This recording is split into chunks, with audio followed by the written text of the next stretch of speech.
परवाज एक नई उड़ान में आपका स्वागत है। हिंदी निबंध एक पेड़ की आत्मकथा। मैं एक पेड़ हूँ।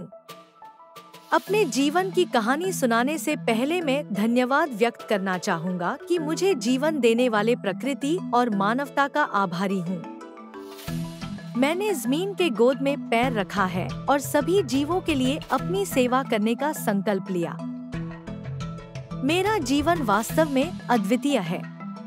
मैंने अनगिनत ऋतुओं को देखा है और उन्हें अपने वृक्ष शरीर के माध्यम से ग्रहण किया है। मुझे खुशी होती है कि मैं पक्षियों को अपनी शाखाओं पर घर दे सकता हूँ और उन्हें अपनी चादर में सुरक्षा दे सकता हूँ।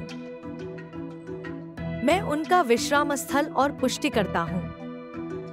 मेरा उद्देश्य मानव समुदाय के लिए अत्यंत महत्वपूर्ण है। मैं ऑक्सीजन प्रदान करता हूँ, जो सभी जीवों के लिए अनिवार्य है। मेरे वृक्ष शरीर ने कई सालों तक काष्ठ संचय किया है, जिससे घर बनाने और ऊष्मा के उपयोग के लिए उपयोग हो सकता है। लेकिन आधुनिक विकास के कारण लोगों ने मेरे महत्व को अनदेखा कर दिया है। वनस्पति नष्टीकरण, जंगलों की कटाई और वातावरणीय प्रदूषण ने मेरे जीवन को ध्वंस कर दिया है।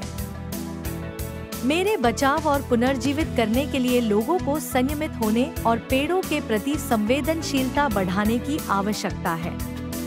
मैं इस आत्मकथा के माध्यम से लोगों को आग्रह करना चाहूँगा कि वे मेरे जैविक महत्व को समझें और मेरी सुरक्षा और संरक्षण के प्रति समर्पित हों।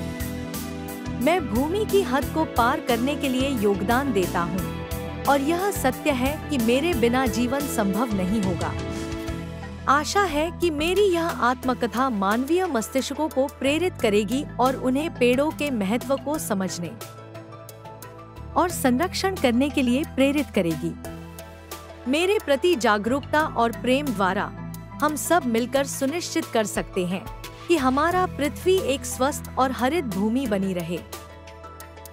Please like, share, comment and subscribe the channel. Thanks for watching.